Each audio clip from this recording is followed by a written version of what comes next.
everybody, it's Cynthia, and I am here today with something new. It is a Plan With Me video. There are lots of these on YouTube these days. If you look around, the planner community is really exploding and huge, and I feel like I was into rubber stamps and stickers and scrapbooking for a long time, and this is just the next best thing. So I wanted to make my own Plan With Me video that has to do with what I love most of all, television and movies. So my very first kickoff week, which is this coming week of August 10th through the August 16th, I am going to theme this page for a TV show that was a favorite of mine when I was a little girl, and it's celebrating its 45th anniversary, which is kind of frightening. So Antenna TV, if you get that channel, is going to show a marathon this Saturday of this TV show, 45 episodes for 45th anniversary. The TV show is, are you ready? Come on, get happy with me, the Partridge Family. This is going to be our theme. We're going to talk a little bit about the Partridge Family and do our whole plan with me. All right, I'm going to settle in and give it a shot. Oh, I should say first, before we go any further, I'm going to use this Groovy Owl sticker book from Michaels. When I saw this, I totally thought Partridge Family. Look at this, peace signs and guitars and music and little owls. And I know they're not little partridges, but I think given the look of the Partridge Family logos and all, this is the perfect sticker book. So come on, let's get happy. We're going to start with using some washi tape. This is from the Scotch Expressions line, and I thought that it had, it reminded me of the Partridge Family bus, if you remember that. It was that crazy bus that had all the different panels in different colors, and I'm going to just put a strip of it down here. And again, remember, I'm not perfect at this yet, so see how good we can do. The bus was painted all this, and it had the sign on the back that said, "Caution, nervous mother driving," which was really funny.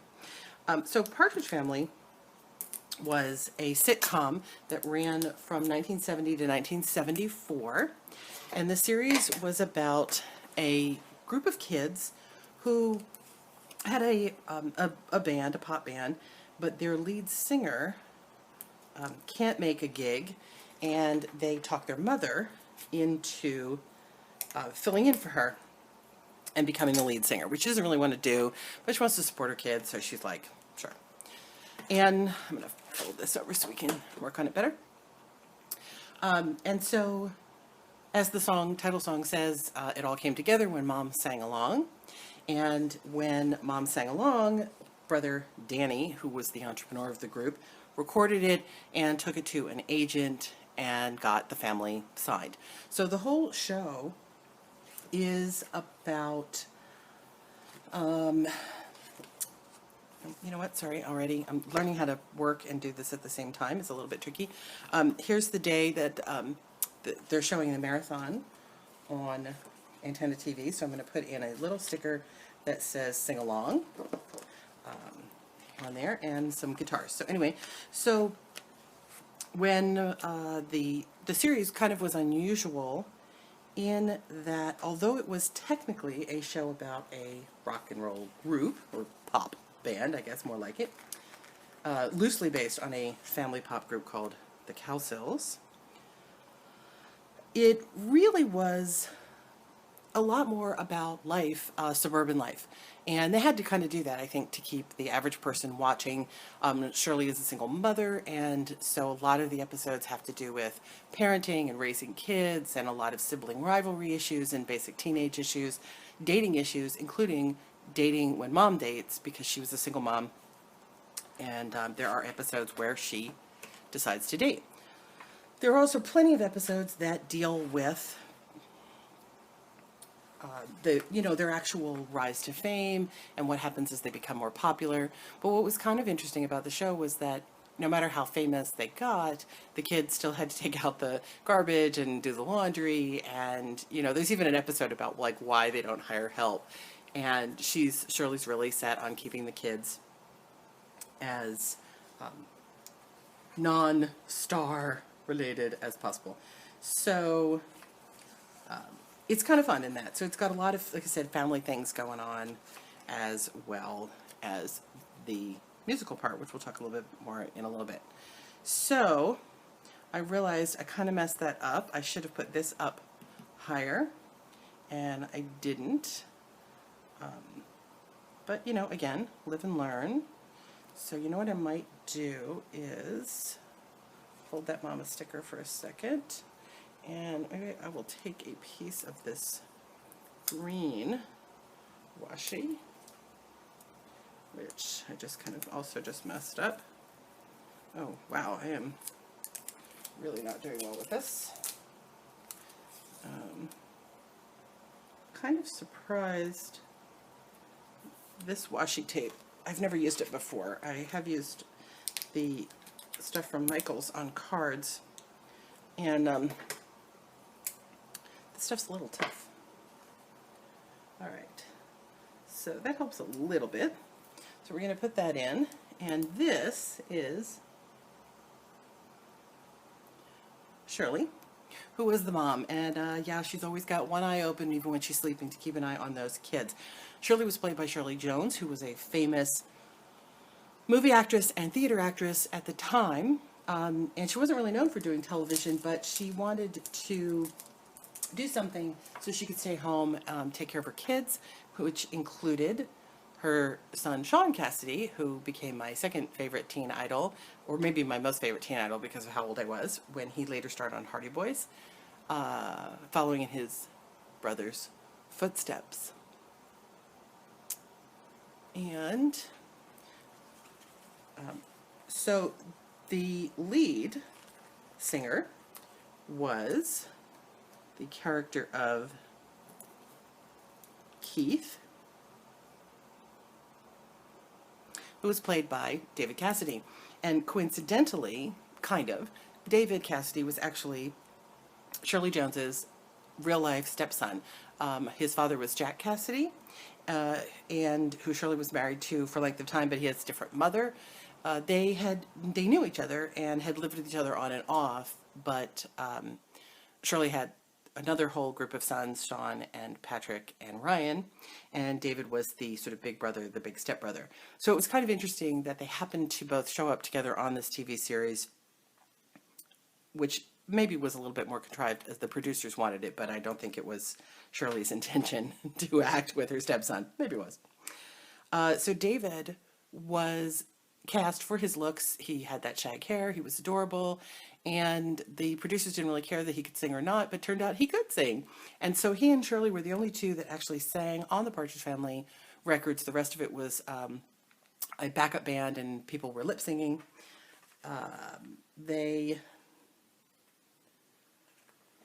Sorry, making decisions here, making sticker decisions, which are very important. I don't want to use that one next. And I forgot what I was saying. Oh, so of course they did release albums, which shot to the charts. Their most famous song being I Think I Love You, which was a huge hit for David Cassidy. So this is big sister Laurie, and Laurie was a teenage, high schooler. She was played by Susan Day. She had been a teen model prior to the show, and also shot to real pop icon status, teen idol status, I guess is a better word. She and Marcia Brady, like every guy wanted to date either Laurie Partridge or Marcia Brady. And then we have, gosh, I need a better owl for him, but this is going to be the one I use because this is the one I have.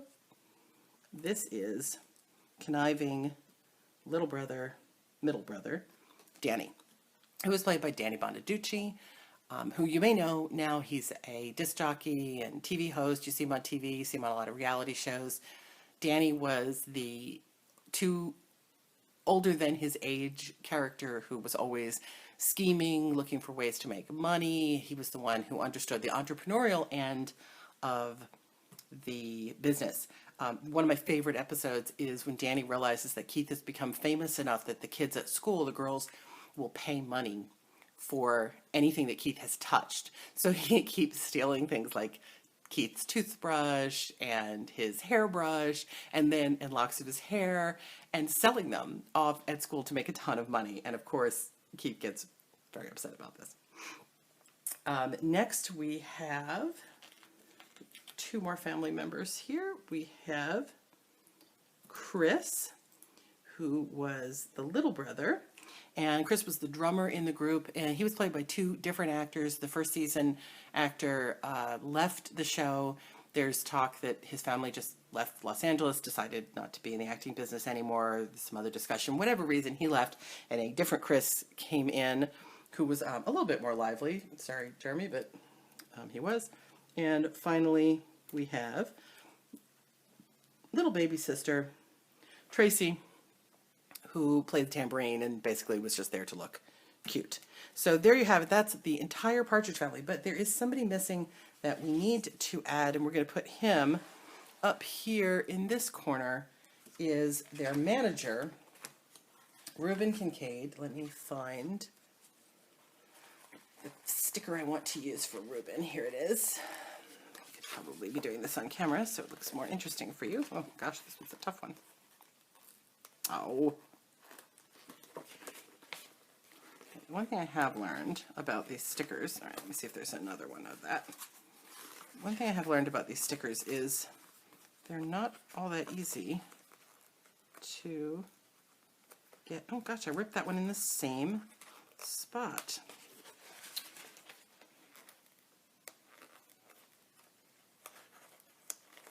And I don't know if I can get this one. The sticker is going to be so mangled by the time I get it out of here. It's ridiculous.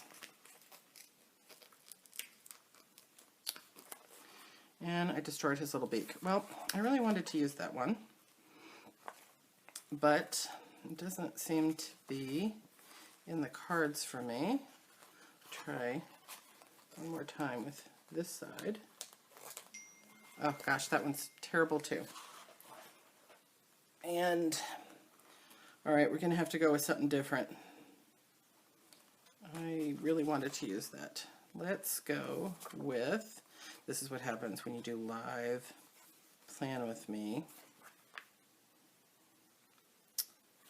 All right, maybe this guy.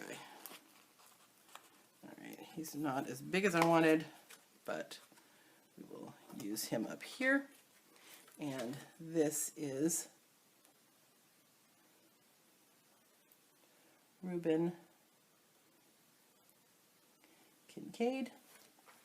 So Reuben was played by Dave Madden, who some of you might know from Laugh-In, was a comedic actor from the era. Very funny man who actually ends up being mostly the foil for Danny. Danny drives him crazy, and yet at the same time they're kind of partners in crime, because Reuben is all about, again, making the group more successful and getting more money, which Danny totally can relate to. So he's sort of the outsider in the family that is a part of the family, and we really like him. And I think there was a dog at the beginning, but the dog disappeared. Okay, we're going to move on from All Partridge Family for just a moment to another part of the week, which is Tuesday. Every Tuesday is the day, whether you knew it or not, that new shows come out on DVD. This is the day that it happens. And you know what? I am going to, hang on for a second. I am going to lower you a little so you can get a better look at what I'm doing. Like I said, new to me, still trying to find the best way to do all this. Sorry for the shaking. All right, there we go. So Tuesday is the day that all the new DVDs and Blu-rays are released. I don't know why. There was some logic to why this happens, but this is the truth. I bet you ask the average person, they think new DVDs come out every day, but they don't.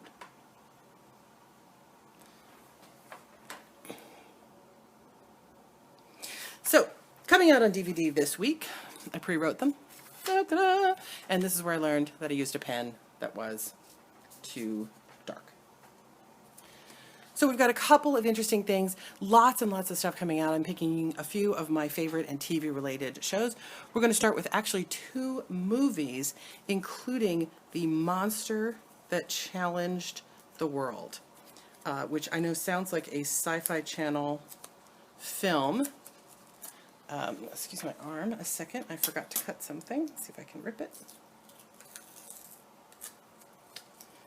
So it sounds like a crazy Sci-Fi Channel film, and it kind of is. I'm learning so many lessons the hard way here. Oh, well, perfection. We can't all be perfect the first time out, right? So, Monster That Challenged the World. I'm going to put that little sticker right there, and you can see I ripped it.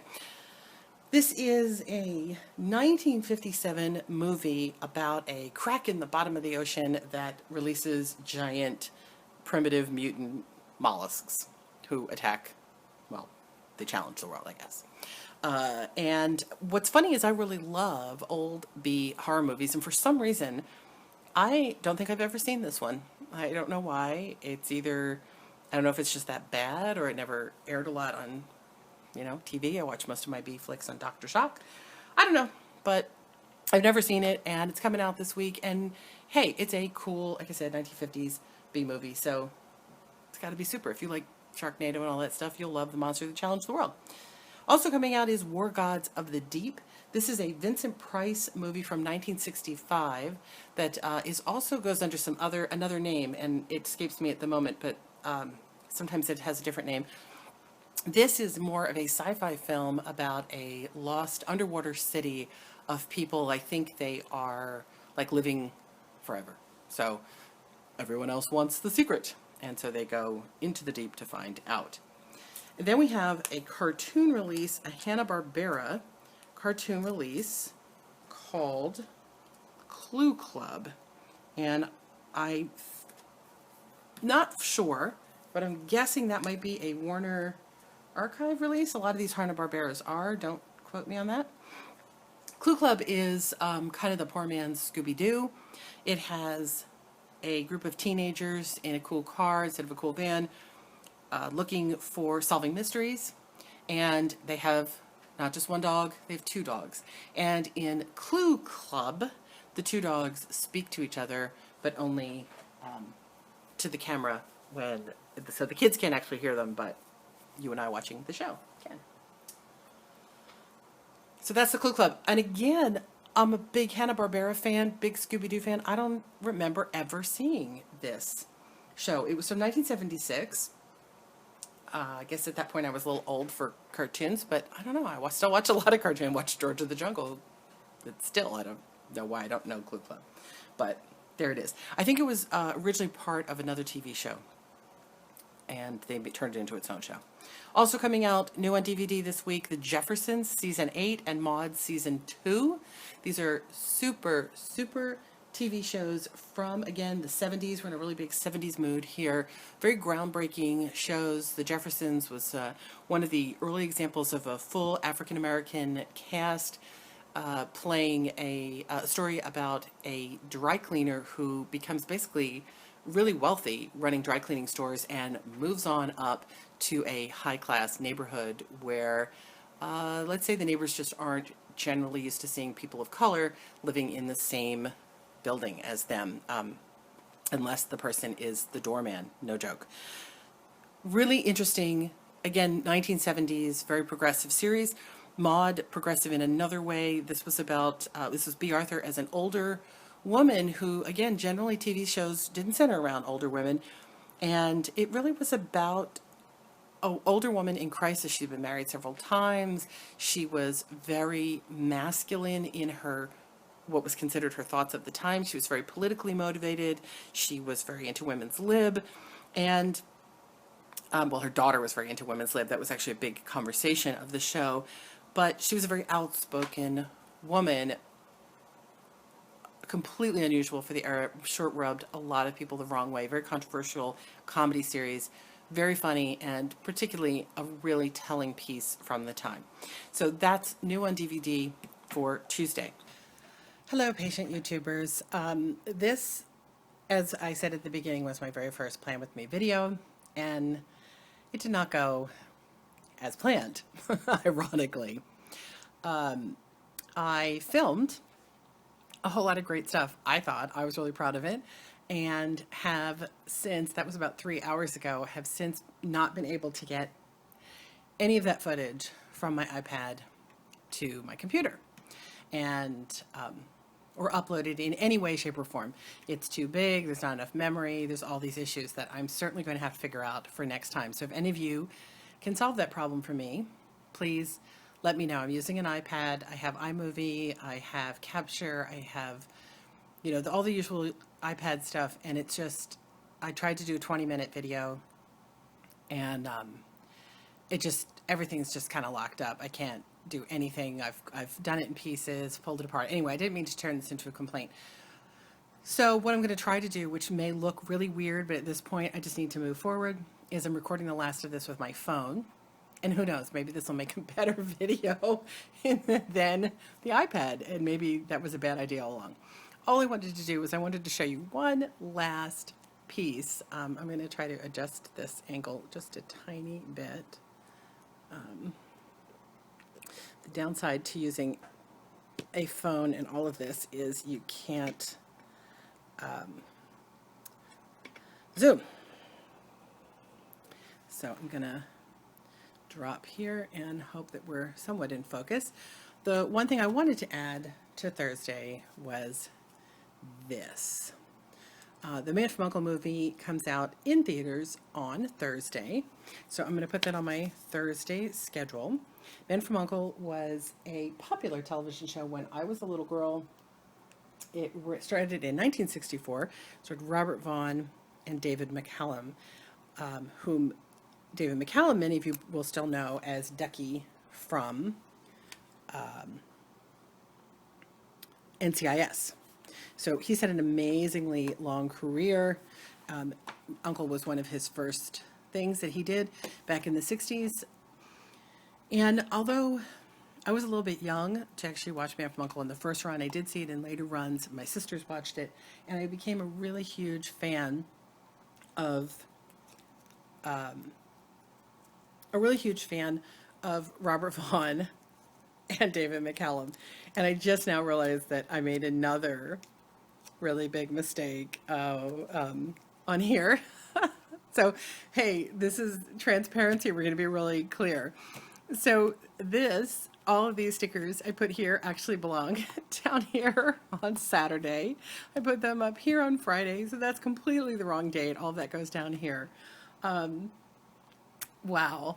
So for anyone who is thinking of doing a plan with me and was not sure if they wanted to, I am probably not the best example. However, having said that, I am rather proud of this page. I love my little Partridge Family owls at the bottom, and the movie's coming out on DVD. I love the concept. I like what I was trying to go for. I did want to do a little bit more decorating. I was going to do some flowers at the top here, but I'm going to call it quits right now and see if I can't find some way to get this up on YouTube so you guys can watch it. If you are watching this right now, thank you so much for sticking with me, and yeah, I really want to do it again. So somebody help me figure out how to streamline this process. Have a great week, everybody. Enjoy your favorite shows and TV. And even if you don't know how to solve my video problems, leave me your comments about the Partridge Family or Man from U.N.C.L.E., your favorite TV shows. Let's talk TV. And hopefully next week I'll see you for another play.